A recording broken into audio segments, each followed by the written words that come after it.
Today we will discuss Aduan Morimoto versus Morimoto, GR number 247576, promulgated on March 15, 2021. Before anything else, just a disclaimer, the individual behind this YouTube channel is a law student. This is not an attempt to present himself as an expert in the field, but merely an effort to share his knowledge of persons and family relations based on what he learns and understands in his study of law. This lecture is merely a supplement to your study of this subject. It does not seek to replace your reading materials or contradict what your professors have discussed with you. Let's go to the facts of this case. Rosario D. Aduan Morimoto was introduced to Yoshio Morimoto with the intent of facilitating her acquisition of a Japanese visa through a simulated marriage. On December 5, 2007, they signed a blank marriage certificate at the Manila City Hall, guaranteed by the solemnizing officer that it would never be registered. That was Rosario's last encounter with Yoshio. So, what was the purpose? The purpose is to acquire Japanese visa. So they went to Manila City Hall and signed a blank document. Pinangakuan sila ng solemnizing officer na hindi i-register ang marriage nila. So after that day, Rosario and Yoshio never met again. Upon attempting to secure a certificate of no marriage later on, Rosario discovered a registered certificate of marriage indicating she had married Yoshio. This marriage was falsely recorded to have been officiated by Reverend Roberto Espiritu and based on a non-existent marriage license number 6120159 from San Juan Civil Registry. So eventually, when it was Rosario's time to obtain certificate of no marriage later on, she discovered that she is married to Yoshio. So what did Rosario do? Rosario filed a petition for declaration of nullity of marriage, maintaining that no actual marriage ceremony occurred and there was no legitimate marriage license. The issue in this case is whether or not the registered marriage between petitioner Rosario D. Aduan Morimoto and respondent Yoshio Morimoto should be declared null and void. So the Supreme Court said yes. The Family Code provides for the essential and formal requisites of marriage.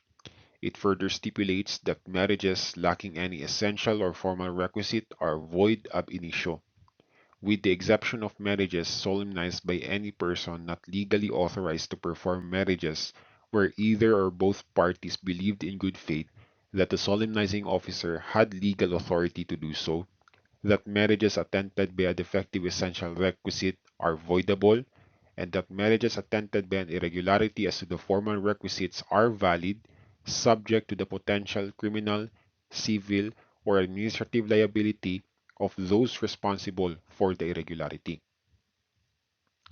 Article 2 of the Family Code provides no marriages shall be valid unless these essential requisites are present. First, legal capacity of the contracting parties, who must be a male and a female, and consent freely given in the presence of the solemnizing officer.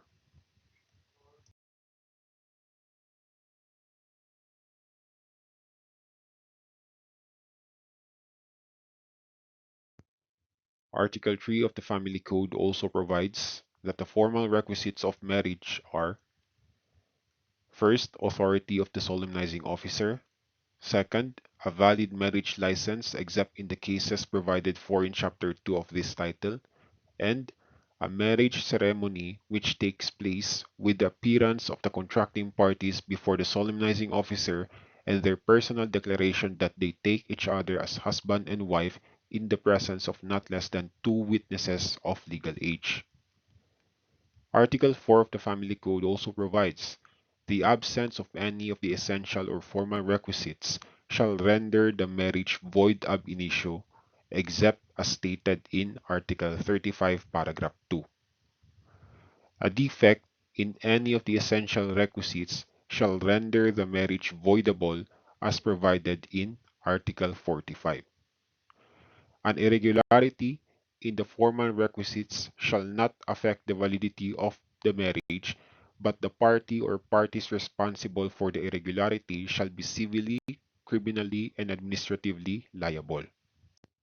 So, according to the Supreme Court, accordingly, in addition to there being no consent to enter into marriage and no actual marriage ceremony being performed, the registered marriage further lacks the formal requisite of a marriage license.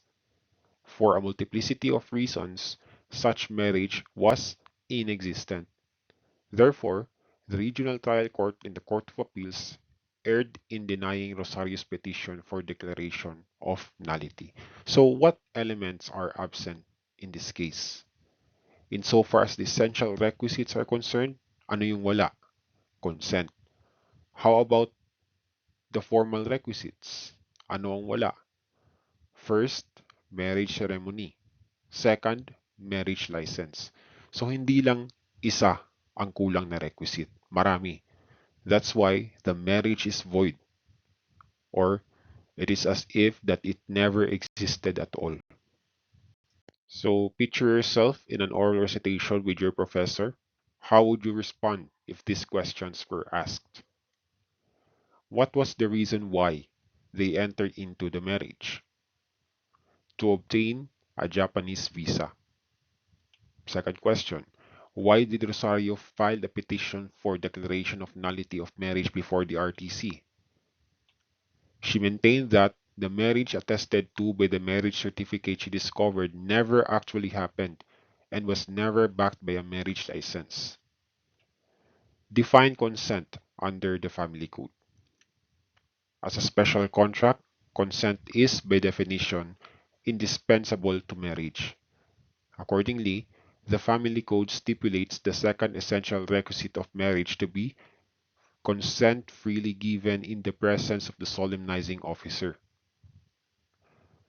What was the proof presented in this case saying that no marriage license is issued?